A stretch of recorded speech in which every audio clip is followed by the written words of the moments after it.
Hello everyone! Welcome back to my YouTube channel. For today's video ay samahan mo ako at pag-uusapan natin kung bakit ka nga ba nag-aaral ngayon bilang isang freshman college student at ano yung goal mo, bakit ka nagsisimula ulit mag-aral ng kolehiyo.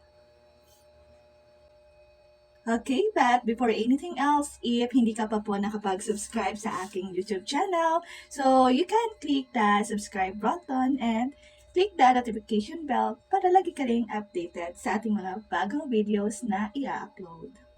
Teacher Cha and I will be your teacher for today. Sa araw-araw, kailangan natin ng motivation. Bilang isang guro, dapat maging motivation tayo ng isang estudyante. Pero paano nga ba natin tutulungan ng ating mga estudyante if tayo din mismo ay nagkakaroon ng mga downfall sa buhay? Hindi po madali ang pagiging isang guro dahil marami mga pagsubok na dapat po natin lampasan. Hindi rin madali na ngumiti sa harapan nila kung tayo ay dumaraan sa mga pagsubok, lalo na sobrang bigat at nahihirapan talaga tayo. Pero bilang isang guro, kailangan natin lampasan, kailangan natin ipakita sa ating mga mahal na estudyante na ang buhay ay hindi madali. Ang buhay isang roller coaster na kung saan minsan masaya, minsan malungkot, minsan sobrang bigat. At ang buhay po ay hindi talaga laging masaya. Pero lagi po natin tatandaan na ang buhay, mas marami yung saya kaysa sa mga lungkot na nararamdaman natin or nai-experience natin. May mga lungkot na minsan andyan at nakaka-depress, pero kung titignan natin, mas marami pa rin yung minuto na nakangiti tayo. Mas marami pa rin yung mga minuto na maiisip natin na yung buhay ay masaya. Na thankful ka rin dahil maraming mga tao sa paligid mo na nagmamahal sa'yo. Okay, para sa ating mga estudyante na first year college, alam ko na ang ilan sa inyo ay nalilito at masyadong excited pagdating sa pag-aaral, no? Ang iba naman ay masyadong nape-pressure pagdating sa kanilang pag-aaral.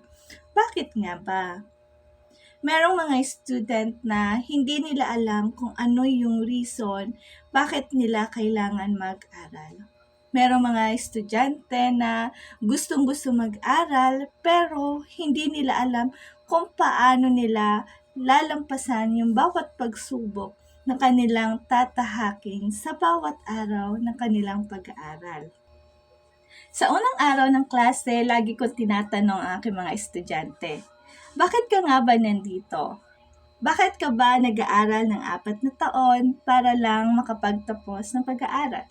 Bakit ka nga ba nagtsatsaga pumasok araw-araw?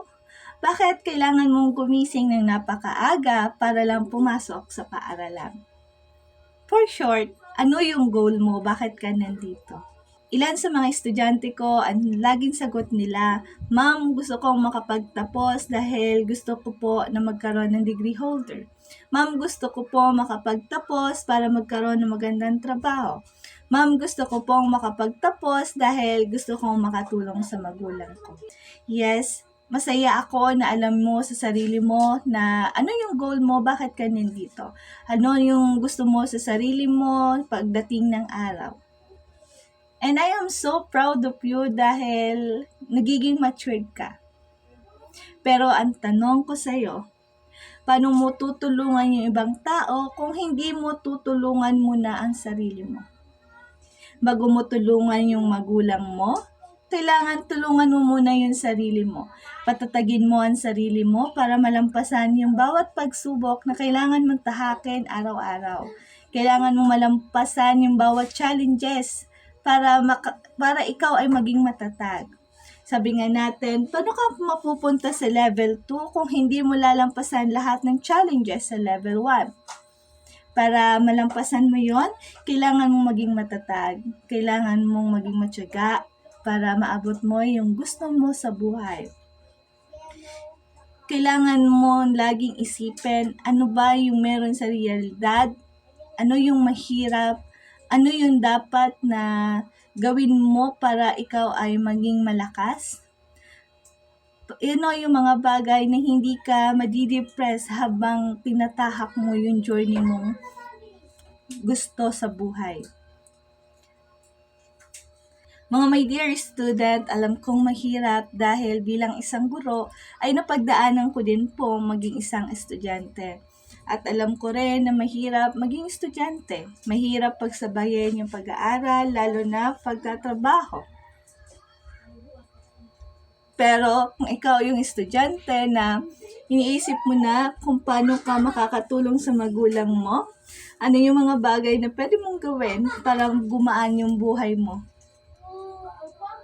If nakikita mo ngayon ang sitwasyon ng mahirap yung pamilya mo at ayaw mo matulad yung buhay mo pagdating ng araw na maging mahirap ka rin na katulad ngayon, alam ko na balang araw magiging successful ka dahil hindi mo hahayaan sa sarili mo na kung anong meron ka ngayon ay hanggang dyan ka na lang. Sabi nga natin, kapag ikaw ay namulat sa kasalukuyan at ayaw mo nang gawin yon pagdating ng araw, gagawa ka ng paraan para makamove forward ka, para malampasan mo yung mga bagay na humahadlang para lang maabot mo yung pangarap mo sa buhay. Maaring napapakinggan mo yung mga bagay na to dahil alam ko, ikaw yung dahilan para mabago yung buhay mo, para mabago yung buhay ng pamilya mo. Hindi po madali ang mga bagay-bagay sa mundong ibabaw. Maraming mga challenges, maraming mga kailangan lampasan, kailangan harapin sa buhay.